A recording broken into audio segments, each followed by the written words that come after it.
dari Muhammad Wiki Reza Rizky Maulana. Pada kesempatan kali ini, kami akan mempresentasikan tentang keanekaragaman dan klasifikasi makhluk hidup. Apakah di dunia ini pernah dijumpai dua individu sejenis yang benar-benar identik, sama baik ukuran tubuh, warna kulit, dan berat badan, dan bentuk hidungnya? Makhluk hidup sangat beragam dan memiliki ciri yang berbeda satu dengan yang lain. Bahkan memiliki makhluk hidup sendiri pun memiliki perbedaan ciri. Perbedaan yang terjadi di antara individu sejenis disebut variasi. Contohnya, burung elang, burung kolibri, burung raja udang, burung gereja, burung vaid, dan burung paru sendok. Klasifikasi makhluk hidup. Makhluk hidup begitu beragam sehingga manusia melakukan pengelompokan klasifikasi untuk mempermudah dalam mempelajari makhluk hidup. Di bidang biologi, para ahli biologi telah berhasil menciptakan sistem klasifikasi perbedaan ciri yang terdapat pada makhluk hidup. Klasifikasi merupakan suatu cara yang sistematis dalam mempelajari objek. Misalnya, makhluk hidup dengan melihat persamaan dan perbedaan ciri makhluk hidup. Ilmu yang mempelajari tentang klasifikasi makhluk hidup disebut taksonomi. Pelapor taksonomi adalah Carolus Linnaeus. Berkat jasanya, beliau dijuluki sebagai bapak taksonomi. Dan cara klasifikasi yang dibuatnya tetap digunakan sampai sekarang.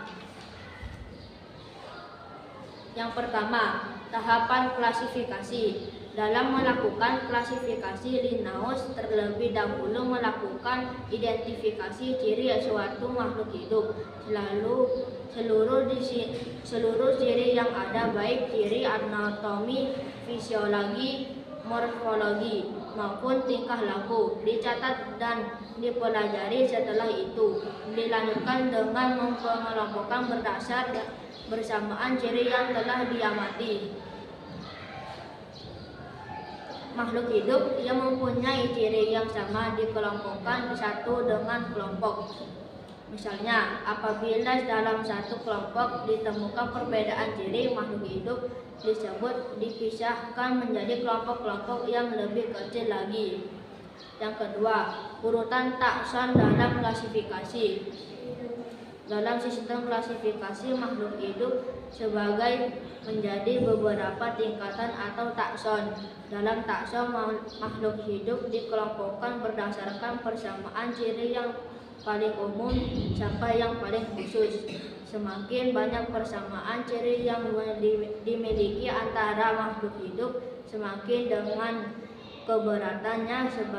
Sebaliknya, semakin sedikit persamaan ciri yang dimilikinya, semakin jauh kekerabatannya. Susunan takson disebut yaitu dunia, kingdom, divisi tumbuhan atau filum hewan, kelas bangsa ordo, suku famili, marga genus, jenis spesies.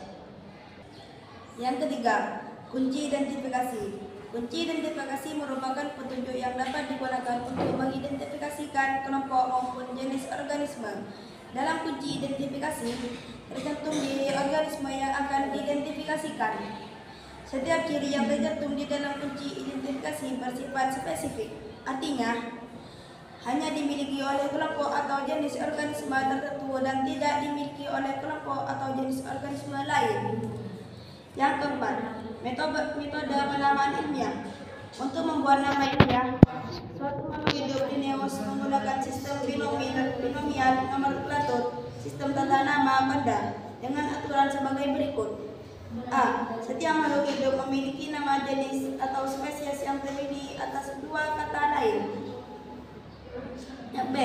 Kata pertama menunjukkan genus dan penulisannya diawali huruf besar. Sedangkan kata kedua menunjukkan spesies dan penulisannya diawali huruf kecil.